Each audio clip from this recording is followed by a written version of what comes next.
La tumba, de Howard Phillips Lovecraft. Sedibus ut saltem placidis in morte quiescam. Virgilio. Al abordar las circunstancias que han provocado mi reclusión en este asilo para enfermos mentales, soy consciente de que mi actual situación provocará las lógicas reservas acerca de la autenticidad de mi relato. Es una desgracia que el común de la humanidad sea demasiado estrecha de miras para sopesar con calma e inteligencia ciertos fenómenos aislados que subyacen más allá de su experiencia común, y que son vistos y sentidos tan solo por algunas personas psíquicamente sensibles. Los hombres de más amplio intelecto saben que no existe una verdadera distinción entre lo real y los sentidos físicos y mentales mediante los que los percibimos. Pero el prosaico materialismo de la mayoría tacha de locuras a los destellos de clarividencia que traspasan el vulgar velo del empirismo chabacano. Mi nombre es Jervas Dudley, y desde mi más tierna infancia he sido un soñador y un visionario, lo bastante adinerado como para no necesitar trabajar y temperamentalmente negado para los estudios formales y el trato social de mis iguales. Viví siempre en esferas alejadas del mundo real, pasando mi juventud y adolescencia entre libros antiguos y poco conocidos, así como deambulando por los campos y arboledas en la vecindad del hogar de mis antepasados. No creo que lo leído en tales libros, o lo visto en esos campos y arboledas, fuera lo mismo que otros chicos pudieran leer o ver allí, pero de tales cosas debo hablar poco, ya que explayarme sobre ellas no haría sino confirmar esas infamias despiadadas acerca de mi inteligencia, que a veces oigo susurrar a los esquivos enfermeros que me rodean. Será mejor, para mí, que me ciña a los sucesos sin entrar a analizar las causas. Ya he dicho que vivía apartado del mundo real, aunque no viviera solo. Eso no es para seres humanos, ya que quien se aparta de la compañía de los vivos inevitablemente frecuenta la compañía de cosas que no tienen, o al menos no demasiada vida. Cerca de mi casa existe una curiosa hondanada boscosa, en cuyas profundidades sombrías pasaba la mayor parte del tiempo, leyendo, pensando y soñando. En sus musgosas laderas tuvieron lugar mis primeros pasos infantiles, y en torno a sus robles grotescamente nudosos se entretejieron mis primeras fantasías de adolescencia. Terminé por conocer bien las dríadas tutelares de tales árboles, y a menudo he atisbado sus salvajes danzas a los fieros rayos de la luna menguante. Pero no debo hablar ahora de eso.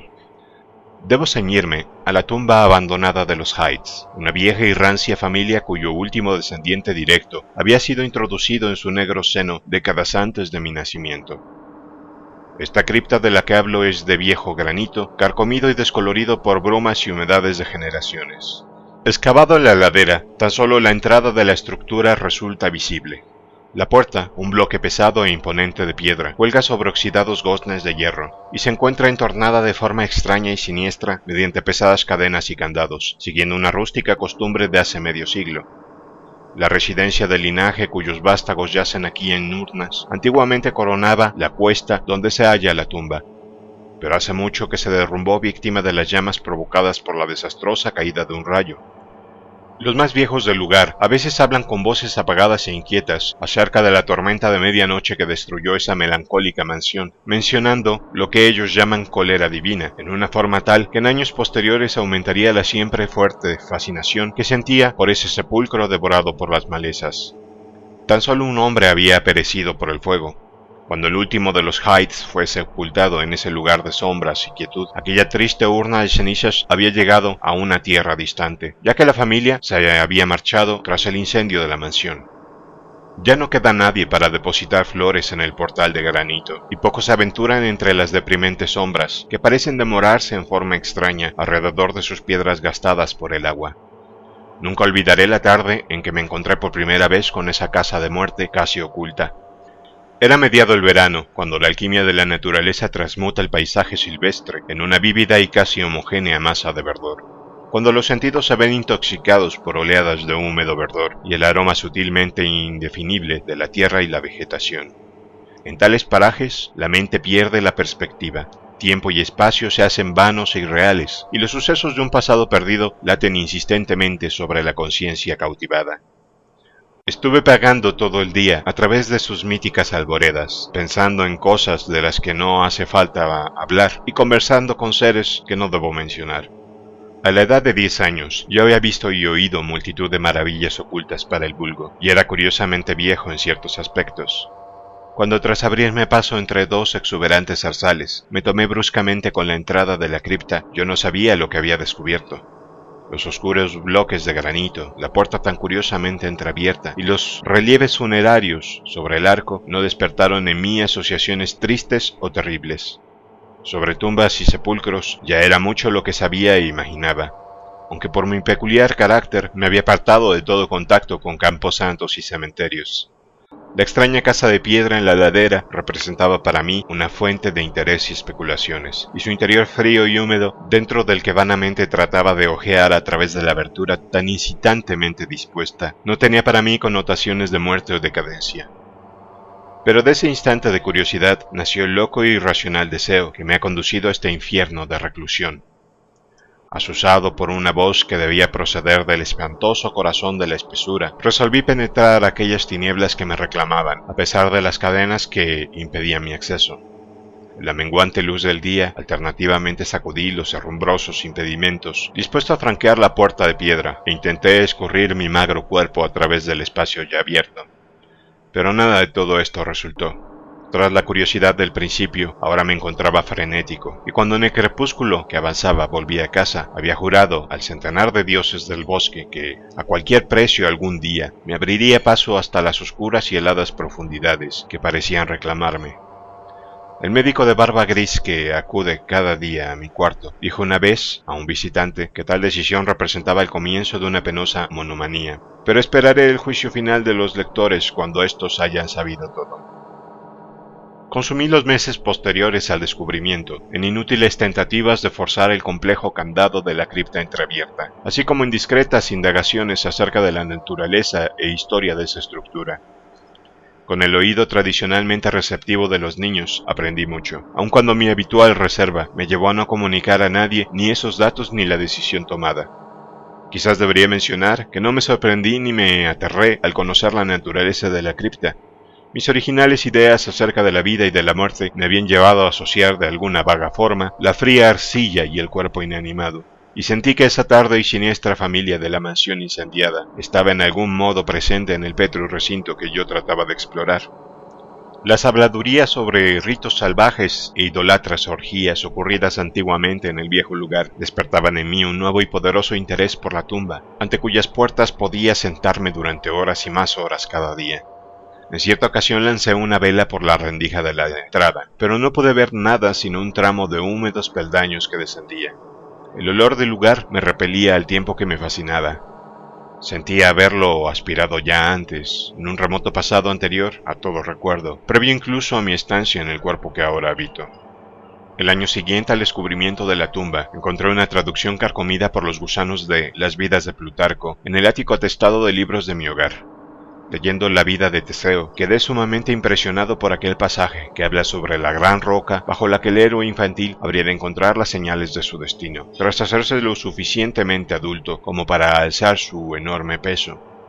Esa leyenda consiguió aplacar mi acuciante impaciencia por penetrar la cripta, ya que me hizo percibir que aún no había llegado el tiempo. Más tarde me dije, alcanzaría fuerza e ingenio bastantes como para franquear con facilidad la puerta, pesadamente encadenada, pero hasta ese momento debía conformarme con lo que parecían los designios del destino. En consecuencia, la atención dedicada al húmedo portal se tornó menos persistente y dediqué mucho de mi tiempo a otras meditaciones sobre asuntos igualmente extraños. A veces me levantaba sigilosamente durante la noche, saliendo a pasear por aquellos camposantos y cementerios de los que mis padres me habían mantenido alejado. ¿Qué hace allí? No sabría decir, ya que no estoy seguro de la realidad de algunos hechos, pero sé que al día siguiente de algunos de tales paseos solía asombrarme con la posesión de un conocimiento sobre temas casi olvidados durante muchas generaciones. Fue durante una noche así que estremecí a la comunidad con una extraña hipótesis acerca del enterramiento del rico y famoso hacendado Brewster, una celebridad local muerta en 1711 y cuya lápida de pizarra, ostentando el grabado de una calavera y dos tibias cruzadas, iba convirtiéndose lentamente en polvo. En un instante de infantil imaginación juré no solo que el enterrador Goodman Simpson había hurtado sus zapatos con hebilla de plata, medias de seda y calzones de raso al muerto antes del entierro, sino que el mismo hacendado aún vivo se había girado por 2 veces en su ataúd cubierto de tierra el día después de ser sepultado. Pero la idea de penetrar la tumba nunca abandonó mis pensamientos, viéndose de hecho estimulada por el inesperado descubrimiento genealógico de que mis propios antepasados maternos mantenían un ligero parentesco con la familia de los Hydes, considerada extinta. El último de mi rama paterna, yo era, asimismo, el último de ese linaje más viejo y misterioso. Comencé a considerar esa tumba como mía, y esperar con ansiedad el futuro, esperando el momento en que pudiera traspasar la puerta de piedra y descender en la oscuridad aquellos viscosos peldaños de piedra. Adquirí el hábito de escuchar con gran atención junto al portal entornado, eligiendo para esa curiosa vigilia mis horas preferidas, en la quietud de la medianoche. Al alcanzar la edad adulta había abierto un pequeño claro en la espesura, entre la fachada cubierta de moho de la ladera, permitiendo a la vegetación adyacente circundar y cubrir aquel espacio a semejanza de un selvático enramado. Tal enramado era mi templo, la puerta arrojada del santuario, y aquí yacía tendido en el musgoso suelo, sumido en extraños pensamientos y enroñando sueños extraños. La noche de la primera revelación hacía bochorno. Debí quedarme dormido a causa del cansancio, ya que tuve la clara sensación de despertar al oír las voces. Dudo de mencionar sus tonos y acentos, de la cualidad no quiero ni hablar, pero puedo decir que había extraordinarias diferencias en su vocabulario, pronunciación y la construcción de frases. Cada matiz del dialecto de Nueva Inglaterra, desde las groseras sílabas de los colonos puritanos, la retórica precisa de los 50 años atrás, parecía hallarse representadas en aquel sombrío coloquio, aunque solo más tarde caí en la cuenta. En ese instante, de hecho, mi atención estaba distraída con otro fenómeno, un suceso tan fugaz que no podría jurar que haya sucedido realmente. Apenas creí estar despierto cuando una luz se apagó apresuradamente dentro del hondo sepulcro. No creo haber quedado pasmado o sumido en el pánico, aunque soy consciente de haber sufrido un cambio grande y permanente durante esa noche. Al volver a casa me dirigí sin vacilar a un podrido arcón del ático, en cuyo interior encontré la llave que al día siguiente abriría fácilmente la barrera contra la que tanto tiempo había luchado en vano. Fue al suave resplandor del final de la tarde, cuando por primera vez accedí a la cripta de la ladera abandonada. Un hechizo me envolvía y mi corazón latía con un alborozo que apenas puedo describir, mientras cerraba a mis espaldas la puerta y descendía los pringosos escalones a la luz de mi solitaria vela. Creí reconocer el camino, y aunque la vela chisporroteaba debido al sofocante ambiente del lugar, me sentía singularmente a gusto con el aire viciado como de osario. Mirando alrededor, columbré multitud de losas de mármol sobre las que reposaban ataúdes o restos de ataúdes. Algunos estaban sellados e intactos, pero otros casi se habían deshecho, dejando las manijas de plata y placas caídas entre algunos curiosos montones de polvo blancuzco.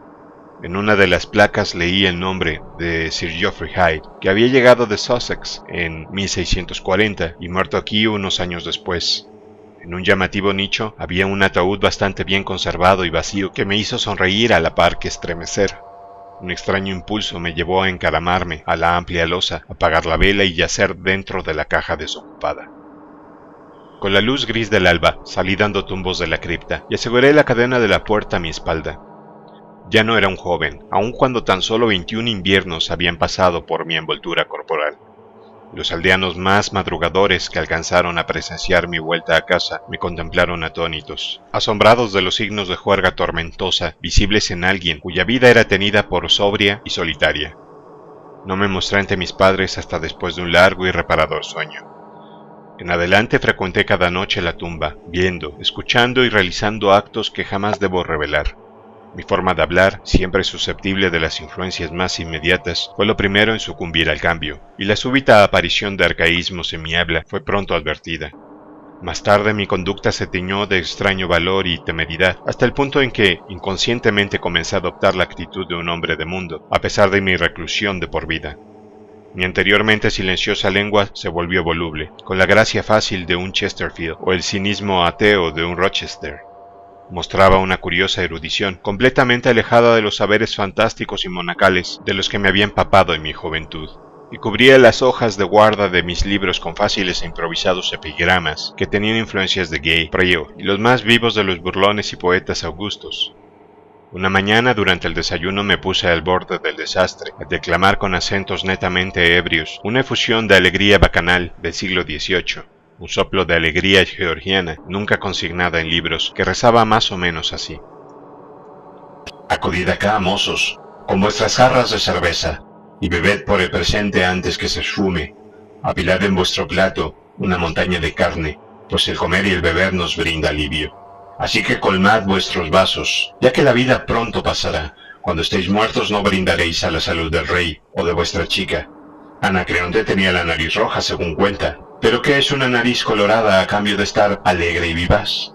Dios me valga, mejor rojo, como estoy aquí, que blanco como un lirio y muerto medio año. Así que Betty, mi dama, ven y dame un beso. En el infierno no hay hija de ventero que se te pueda comparar. El joven Harry se mantiene todo lo tieso que puede. Pronto perderá la peluca y caerá bajo la mesa. Pero colmad vuestras copas y hacedla circular. Mejor bajo la mesa que bajo tierra. Así que reíd y gozad, bebed sin cesar. Bajo 6 pies de tierra no os será tan fácil el disfrutar. El diablo me confunda, apenas puedo andar. Maldito sea si puedo tenerme en pie o hablar. Aquí, posadero, manda a Betty por una silla. Me iré a casa en un rato, ya que mi mujer no está, así que echadme una mano. No me tengo en pie, pero contento estoy mientras me mantenga sobre la tierra. Por esa época comencé a albergar mi actual miedo al fuego y las tormentas. Antes indiferente a tales cosas, sentía ahora un inexplicable horror ante ellas, y era capaz de recogerme al rincón más profundo de la casa cuando los cielos amenazaban con aparato eléctrico. Uno de mis refugios favoritos durante el día era el ruinoso sótano de la mansión quemada, y con la imaginación podía pintar la estructura tal y como había sido antiguamente. En cierta ocasión, asusté a un aldeano conduciéndolo en secreto a un sombrío subsótano, cuya existencia me parecía conocer a pesar del hecho de que había permanecido desconocido y olvidado durante muchas generaciones. Al final ocurrió lo que tanto había temido.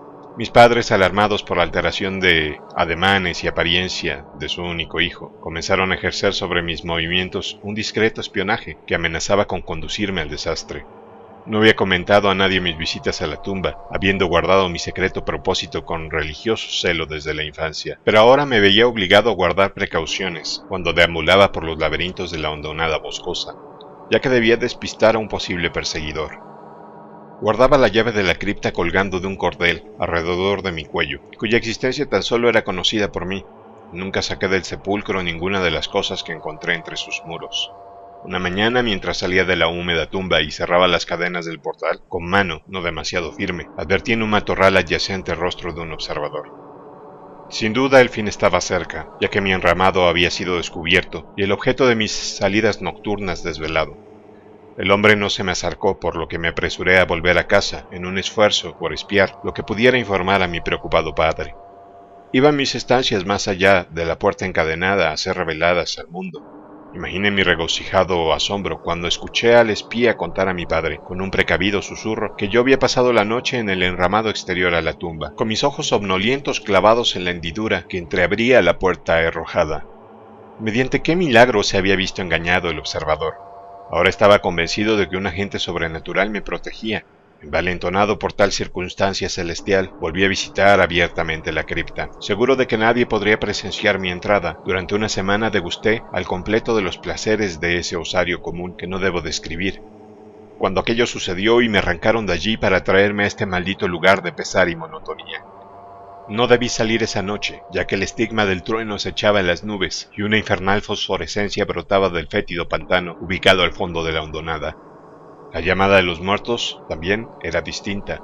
En vez de la tumba de la ladera procedía del calcinado sótano en lo alto, cuyo demonio tutelar me hacía señas con dedos invisibles.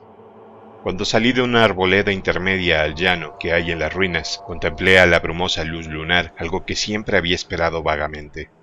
La mansión, desaparecida un siglo antes, alzaba una vez más sus majestuosas formas ante la mirada extasiada. Cada ventana resplandecía con el fulgor de multitud de velas. Por el largo sendero acudían los carruajes de la aristocracia de Boston, al tiempo que una muchedumbre de petimetres empolvados iba llegando al pie desde las mansiones vecinas. Con tal ingenio me mezclé, a sabiendas de que mi sitio estaba entre los anfitriones, no entre los invitados. En el salón sonaba la música, risas y el vino estaba en cada mano. Reconocí algunas caras, aunque las hubiera distinguido mucho mejor de haber estado secas o consumidas por la muerte y la descomposición.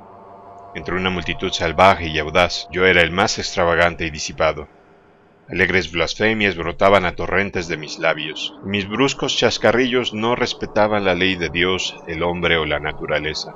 Súbitamente un retumbar de trueno, haciéndose oír aún sobre el estrépito de aquella juerga tumultuosa, rasgó el mismo tejado, impuso un soplo de miedo en aquella porcina compañía. Rojas llamaradas y tremendas ráfagas de calor envolvieron la casa, y los concelebrantes, aterrorizados por el descenso de una calamidad que parecía trascender los designios de una naturaleza ciega, huyeron vociferando la noche. Tan solo quedé yo, atado a mi asiento, por un terror mortal jamás sentido hasta entonces. Y en ese instante un segundo horror tomó posesión de mi alma. Quemado vivo hasta ser reducido a cenizas mi cuerpo disperso a los cuatro vientos. Jamás podría yacer en la tumba de los Hydes. ¿Acaso no tenía derecho a descansar durante el resto de la eternidad entre los descendientes de Sir Geoffrey Hyde? Sí, reclamaría mi herencia de muerte, aun cuando mi espíritu hubiera de buscar durante eras otra morada carnal que la situase en aquella losa vacía del nicho de la cripta. Gervase Hyde nunca arrostraría el triste destino de Palinuro. Mientras el espejismo de la casa ardiente se desvanecía, me encontré gritando y debatiéndome como un loco entre los brazos de dos hombres, uno de los cuales era el espía que me había seguido hasta la tumba. La lluvia caía a raudales y sobre el horizonte sur había fogonazos de los relámpagos que acababan de pasar sobre nuestras cabezas. Mi padre, con el rostro surcado de pesar, no hacía gesto mientras yo le pedía a voces que me dejara reposar en la tumba, advirtiendo con frecuencia a mis captores que me trataran con toda la delicadeza posible. Un círculo oscurecido en el suelo del arruinado sótano indicaba un violento golpe de los cielos, y en esa parte un grupo de aldeanos curiosos con linternas indagaban en una pequeña caja de antigua factura que la caída del rayo había aflorado a la luz. Cesando en mis inútiles y ahora sin objeto forcejeos, observé a los espectadores mientras examinaban el hallazgo, y se me permitió participar en su descubrimiento. La caja, cuyos cerrojos habían sido rotos por el golpe que la había desenterrado, contenía multitud de documentos y objetos de valor. Pero yo tan solo tenía ojos para una cosa. Era la miniatura en porcelana de un joven con una elegante peluca de rizos, ostentando las iniciales JH. El rostro era tal y como yo me veía, de suerte que bien pudiera haber estado contemplándome en un espejo. Al día siguiente me trajeron a este cuarto con barrotes en la ventana, pero me he mantenido al tanto de ciertas cosas merced a un sirviente no muy espabilado y ya de edad, por quien sentí gran cariño durante la infancia y quien, al igual que yo, ama los cementerios. Lo que me he atrevido a contar de mis experiencias dentro de la cripta tan solo me ha brindado sonrisas conmiserativas. Mi padre, que me visita a menudo, dice que no he traspasado el portal encadenado y jura que el herrumboso cerrojo, cuando él lo examinó, no daba muestras de haber sido tocado en 50 años. Incluso afirma que todo el pueblo conocía mis viajes a la tumba y que con frecuencia me observaban durmiendo en el enramado exterior a la espantosa fachada, los ojos entreabiertos y fijos en el resquicio que conduce al interior. Contra tales afirmaciones carezco de pruebas, ya que mi llave se perdió durante la lucha en esa noche de horror. Las extrañas cosas del pasado que aprendí durante aquellos encuentros nocturnos con los muertos son atribuidos al fruto de mi codicioso e incesante ojear de los viejos volúmenes de la biblioteca familiar. De no haber sido por mi viejo criado Hiram, a estas alturas yo mismo estaría bastante convencido de mi propia locura. Pero Hiram, fiel hasta el final, ha tenido fe en mí y ha provocado lo que me lleva a publicar al menos parte de esta historia. Hace una semana forzó el cerrojo que aseguraba la puerta de la tumba perpetuamente entornada y descendió con una linterna a las sombrías profundidades. En una losa, en el interior de un nicho, descubrió un ataúd viejo pero vacío, en cuya deslustrada placa reza esta simple palabra: Gervase. En ese ataúd y en esa cripta me ha prometido que seré sepultado.